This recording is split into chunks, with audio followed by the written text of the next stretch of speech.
इकलौती पार्टी आम आदमी पार्टी रही जो इतनी तेजी से ग्रोथ करके आज राष्ट्रीय पार्टी बन चुकी है। देश में आज 9 राष्ट्रीय पार्टी हैं और मुझे बड़ा गर्व भी होता है कि जिस पार्टी के लिए मैंने अपने जीवन के 10 साल दिए, आज उस पार्टी के 9 पार्टियों में से चौथे नंबर पर संख्या के बल में हम इस देश में प्रतिनिधित्व करते हैं। तकरीबन 161 हमारे पूरे दिल्ली, पंजाब, गोवा और गुजरात में 161 विधायक और सांसद हैं। तो मैं समझता हूं कि हर एक आम आदमी पार्टी के कार्यकर्ताओं को यह बड़े गौरव का विषय है कि मात्र 10 सालों में हम इतनी ऊपर तक पहुंच पाए। उसका कारण है कि देश में जिस तरह की आमतौर पर राजनीति की जो पिछले 65 साल से 70 साल से परिकल्पना चलती रही, आज जनता ने उससे दूर जो अरविंद केजरीवाल जी ने एक लकीर खींची, रामलीला मैदान से कभी इस देश की राजनीति करने नहीं आए, राजनीति की दिशा और दशा बदलने आए हैं।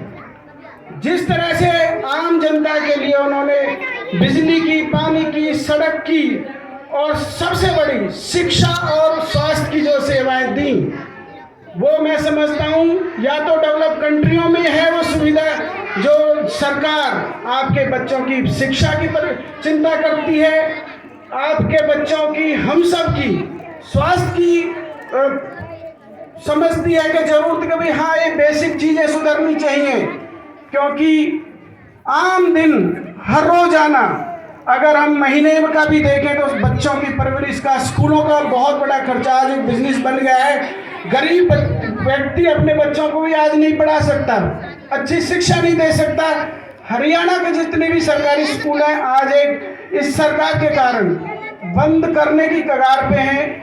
अभी 10 दिन पहले की घटना है, हरियाणा का सबसे बड़ा सरकारी स्कूल है सराय का। आप में से बहुत साथी जानते होंगे क्योंकि सोशल मीडिया आज के टाइम पे एक बहुत बड़ा प्लेटफॉर्म है। हरियाणा का उस 7,000 बच्चों का जो स्कूल है उसको भी ये सरकार बंद करने की कगार पे है। वजह 4-4 महीने से वहाँ पे टीचर नहीं है। अगर हमारे बच्चे ही नहीं पढ़ेंगे, आम गरीब के बच्चे नहीं पढ़ेंगे, तो फिर बेरोजगारी होगी, लूटपाट होंगी और गलत दिशा में बच्चे जाएंगे। अगर सही मायने में इस देश का फ्यूचर बनाने की कोई कोशिश कर रहा है तो देश का इकलौता नेता अरविंद केजरीवाल है, जो बच्चों को सही दिशा में पढ़ाई की तरफ। आज प्राइवेट स्कूलों में आप यहाँ के प्राइवेट स्कूलों की तुलना दिल्ली के सरकारी स्कूलों से कर सकते हैं। मैं दावे के साथ कहता हूँ कि दिल्ली के सरकारी बनाई हुआ स्ट्रक्चर भी वो बनाया शिक्षा का, जिससे कि बच्चे इनका एक ब्रिलियंट वो भविष्य बन सके। तो देश में आज एक नगर निगम के चुनावों को ये सरकार टालती रही, भागती रही। कारण ये था कि कैसे भी आम आदमी पार्टी वहां ना जीते। आज वो परिणाम सबके सामने है। 6 तारीख को दिल्ली में आम आदमी पार्टी का मेयर भी बनने जा रहा है। पिछले फरवरी से ही ये सरकार हरियाणा में भी नगर निगम चुनाव से डरकर भाग रही है। मैं तो ये कह रहा हूँ डर के आगे जीत है। ये कितना ही भाग ले, आम आदमी पार्टी 45 के 45 वार्ड में यहाँ मजबूती से आपके सहयोग से मजबूत चुनाव लड़ेगी और मैं कहता हूँ दिल्ली के परिणाम यहाँ पे देगी। तो मेरा तो सभी से निवेदन है कि भाई अब के सबको मौका आपने दे लिया, बीजेपी कांग्रेस को भी दे लिया।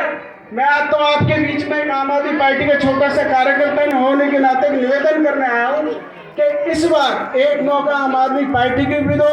हमारे देवराज जी पिछले 6 साल से इनकी जो काम करने की जो रूपरेखा है, जमीन से जुड़ के जिस तरह से काम करते रहे, मैंने भाई को कई बार अप्रोच किया कि भाई ये जो संघर्ष कर रहे हो, आपके इस संघर्ष को बड़ा प्लेटफॉर्म आम आदमी पार्टी दे सकती है। क्योंकि जिस तरह से आप काम कर रहे हो यही काम आम आदमी पार्टी करती है कि आम जनता की पीड़ा को समझते हुए उनकी भलाई के लिए काम करती है। तो मैं तो भाई को भी आश्वासन दे रहा हूँ कि निश्चित तौर पर आपके सहयोग से जो कसर पिछली बार रह गई, कोई कितना ही कोशिश कर ले, आम आदमी पार्टी यहाँ चुनाव लड़ेगी तो 45 के 45 वार्ड में हम कहीं गड़बड़ नहीं होने देंगे। जिस तरह की ये सरकार घोषणा कराती रही कि मशीनें की कुछ संख्या कुछ हो रही है, घोषणा में कुछ हो रही है, तो आप निश्चित रहिए, यकीन मानिए, अब के आम आदमी पार्टी इस बीजेपी को किसी भी तरह से जनता के जो मत हैं उससे खिलवाड़ नहीं करने देंगे। तो मैं पुनः हाथ जोड़कर आपसे निवेदन करता हूं कि अब की बार आम आदमी पार्टी के भी कार्यकर्ताओं को आप मौका दें ताकि ये ईमानदारी से काम कर सकें। जय हिंद, जय भारत।